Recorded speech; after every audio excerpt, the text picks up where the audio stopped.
This aims to help boards of newly registered cooperatives to set up and strategically plan the first few years of operations. Setting up any business involves working out how to put the business plan into practice. The business and operational plan developed for co-op registration has basic information about what the co-op does and how it works. This is usually a simple overview. After registration, the co-op's board deals with more detail. The first directors, elected at the formation meeting, have to get the governance and administrative structure up and running so that the board can operate effectively. In the beginning, the board's role will be very hands-on. They need to establish how and when they meet, who will be the chair and secretary, and what skills they can call on from the directors to start the business. The board also needs to set up initial policies and procedures, using the Constitution rules as a guide to how the business can operate and keep records, and to measure progress from the beginning. A co-op is about achieving a purpose. In this way, it is different from a profit-focused company. Identifying what success looks like needs to happen early. The co-op will have identified a purpose and basic business outline in its disclosure statement. Now we need some details to ensure the co-op can meet its goals. The co-op's purpose will be broadly stated. Here are some examples. The co-op will grow an efficient supply chain for organic dairy producers by investing in best practice dairy processing facilities and marketing. Here is another example. The co-op will reduce farm gate costs by bulk purchasing a diverse range of inputs for members. Purpose may include some critical features or principles, such as the co-op will open new markets by distributing and marketing products that meet ethically farmed standards that add value to the local community by fostering social capital, economic stability and employment. Each of these purpose statements are likely to include practical primary activities that are identified in the Constitution, such as grow a supply chain for organic dairy, develop best practice dairy processing, market organic dairy products. Some purpose statements also express the values underpinning the co-op's business model: organic values, best practice, democratic community participation. Each purpose statement can help identify the tasks required to get started. This is the fun work for a board. Let's explore our example of growing a supply chain for organic dairy producers by investing in best practice dairy processing facilities and marketing. To begin to achieve this purpose, the board needs to find out about existing markets for organic dairy products, research potential new markets, identify what is best practice, understand members' current practice, what processing equipment or facilities are best, what marketing methods might be used. These activities should be within the scope identified in the forecast profit and loss figures already in the disclosure statement. A co-op that aims to establish a local food brand and certification system will need to develop standards and verify provenance criteria before developing a marketing campaign.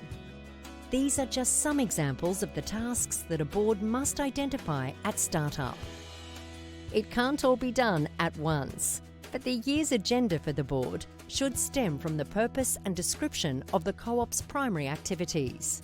To drill further into the board's list of tasks, let's look at researching the market for Australian native foods. Who will the co-op sell to? A niche product for Australian native foods might sell through farmers markets, to restaurants, or business-to-business value-add processors. Or the market may be outside Australia. What price will the market pay? Pricing is complex. The lowest price should be what it costs the members to produce the product and get it to the identified market. The highest price requires price point flexibility research for similar niche products. There is no point pricing a product so high that no one will buy it. But there is lost opportunity if you price too low. especially if you are first to market or if your product has particular features that people want. So research. What product features does the market want? How will you find out? How will you distribute products and promote them in that market? Who or what products are the competitors? These are all elements of market research. Some of this may have already been done before the co-op was registered. If not, now is the time. And remember, this research can take time and money. Check back to your budget. For a bulk purchasing co-op, marketing is different. This kind of co-op is not selling in a market, but to members. It needs to ensure that it can sell enough volume to obtain the cost benefit of buying in bulk. This type of co-op must carefully align product offering with member needs and identify new members who might want those products. Here, marketing is about member engagement. So you see, the list of tasks is getting quite detailed. It quickly becomes clear that the board must categorise and prioritise tasks and who will do them. The list begins to look like a plan. Knowing what the co-op will actually do is only part of the plan. It's important to find the right people to take action and run the business. Having identified and prioritised the tasks, individual board members don't just start working on them. Responsibility and management for action also needs planning. The board is responsible for managing the tasks in a coordinated way and finding the best people to take action. The chairperson takes on a leadership role and ensures that each director understands their responsibilities. The secretary is often the administrator, making sure that board meetings happen, minutes are circulated, decisions are recorded, and registration paperwork is completed on time. Directors, and more often the CEO, will oversee the setup of administrative, financial, and reporting systems and policies to establish the integrity of the business. Setting up these systems is an important priority. It ensures that the finances and assets of the co-op are protected and that the board has a clear view of the financial position of the business. Directors of a co-op are subject to formal legal duties and are accountable for their decisions. Policies help to keep board members aware of their responsibilities and obligations. A majority of the co-op board will be members that have their own farms or businesses. To nominate for the board, individuals should have both the necessary skills and the time to complete tasks. Often a manager employed by the co-op to focus on the co-op can more effectively run daily operations. If one of the directors or a hired manager takes on that role, the board must identify and document limits for their decision-making and spending. Establishing bank accounts and authority limits needs careful consideration. A manager must have a clear vision with known boundaries and strong communication with the board. Employing people costs money. These costs should be included in the original business plan. If there is no budget for staff, then directors or members may need to volunteer during startup. Will they have time and energy? Once the operating and governance procedures are in place, then the board's focus will be on the strategy to achieve the co-op's purpose and to engage with members. Co-ops, like other businesses, have external legal obligations. Understanding them and ensuring compliance can be tedious for a new board keen to get things going. This is the hard work.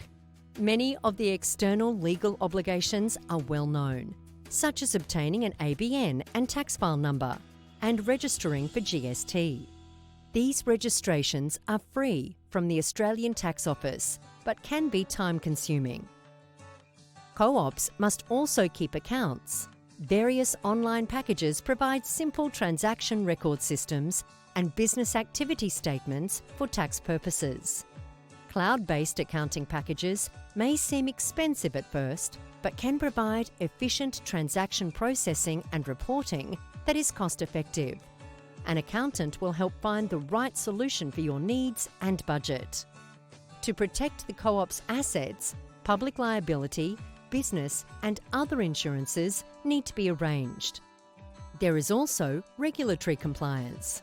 All co-ops must lodge annual returns with the state regulator to inform that they are still operating and solvent. And they must provide annual financial reports to members. Some industries are governed by federal codes developed by the ACCC.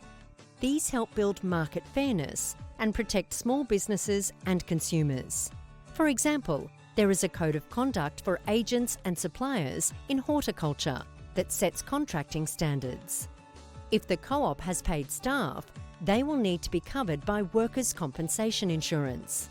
These requirements are defined by state laws that can be checked online. Staff may be working under an award. Fair Work Australia provides award rates with leave and benefits. If staff are not covered by an award, they should have an employment contract setting out wages, entitlements and expectations.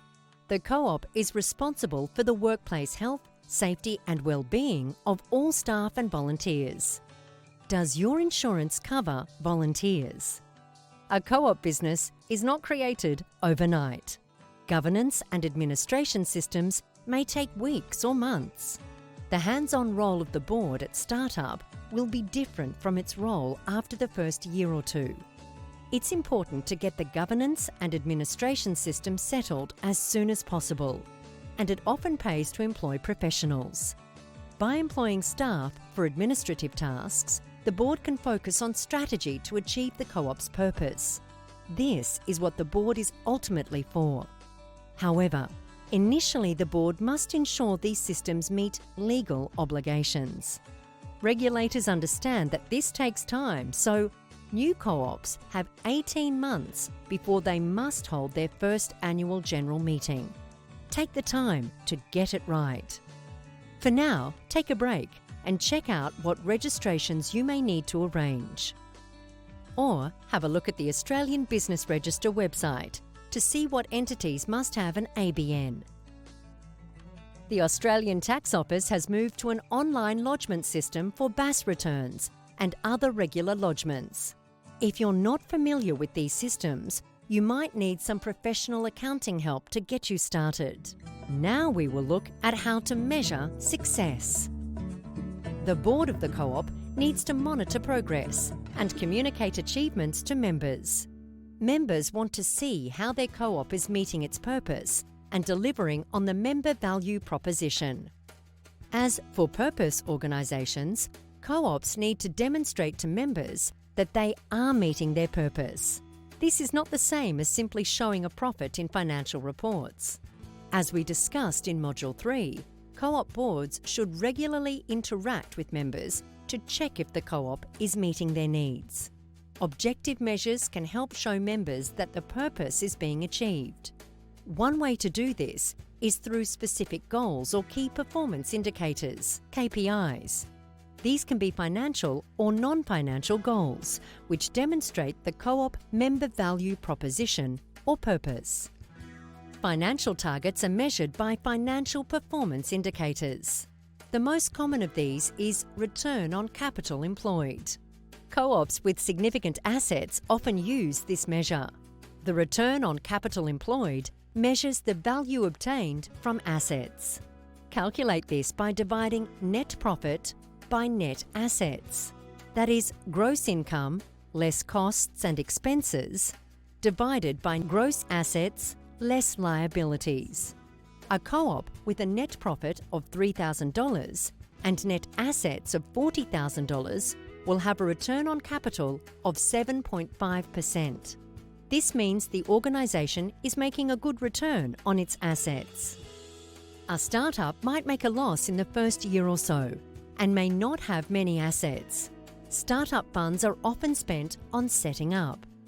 If there is a loss of $2,000 and net assets of $10,000, the return on capital employed is minus 20%.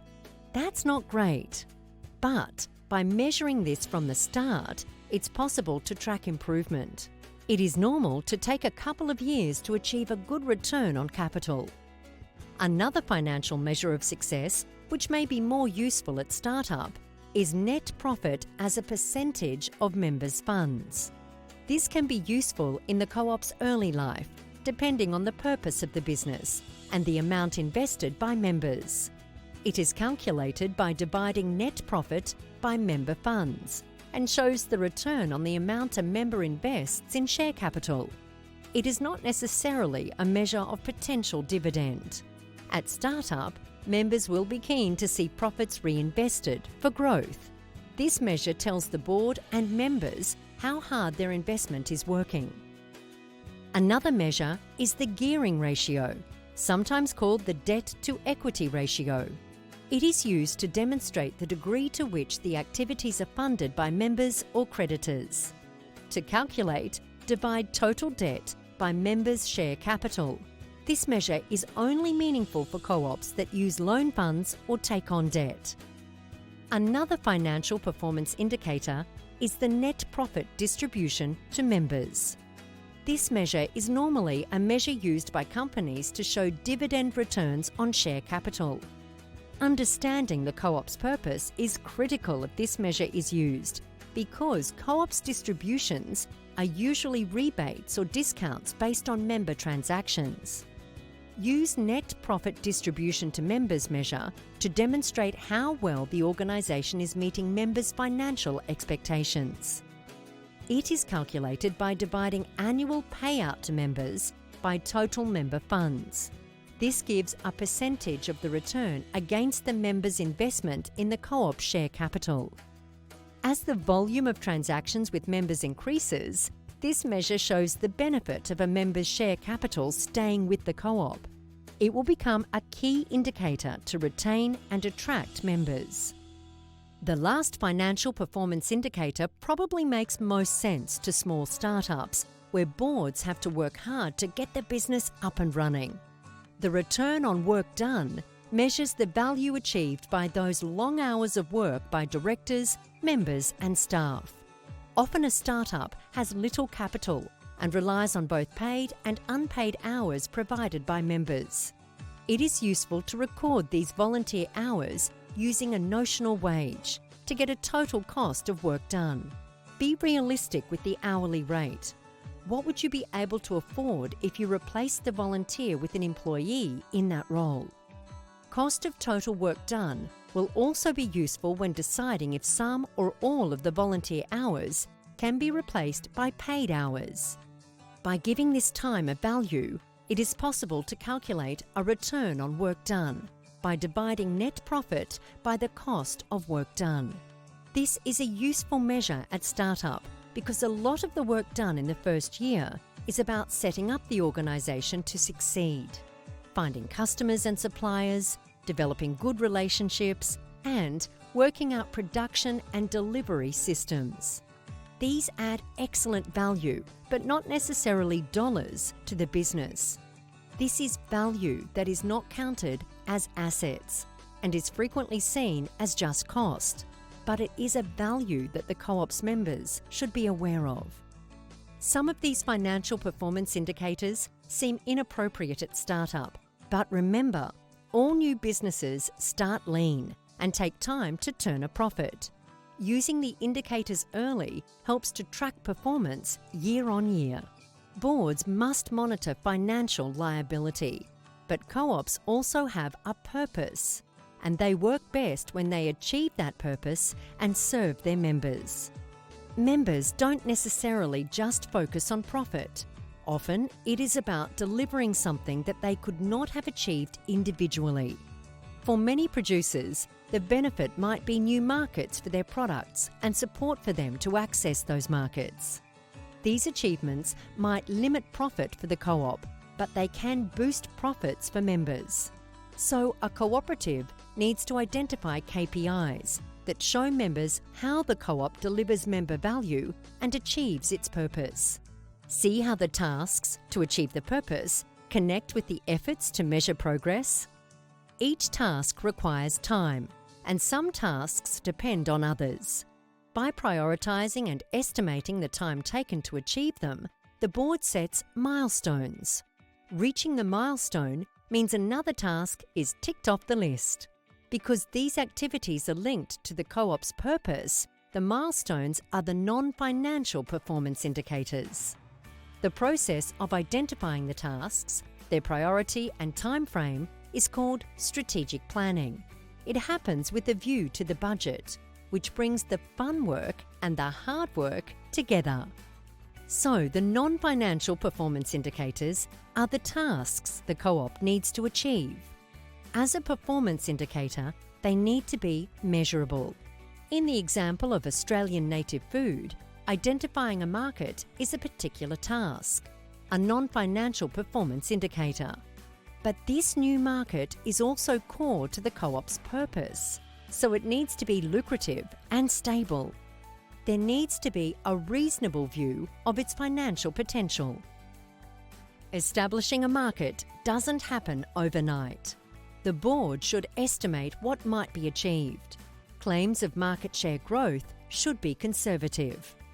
For the Australian Native Food Co-op, the non-financial performance indicator of establishing a market would be how much member product can be sold and at what price.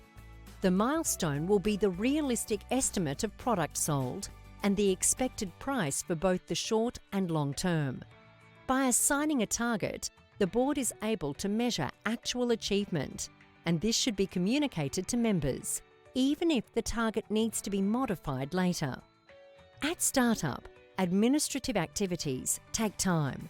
The board should set non-financial performance indicators for establishing systems and policies to commence primary activities.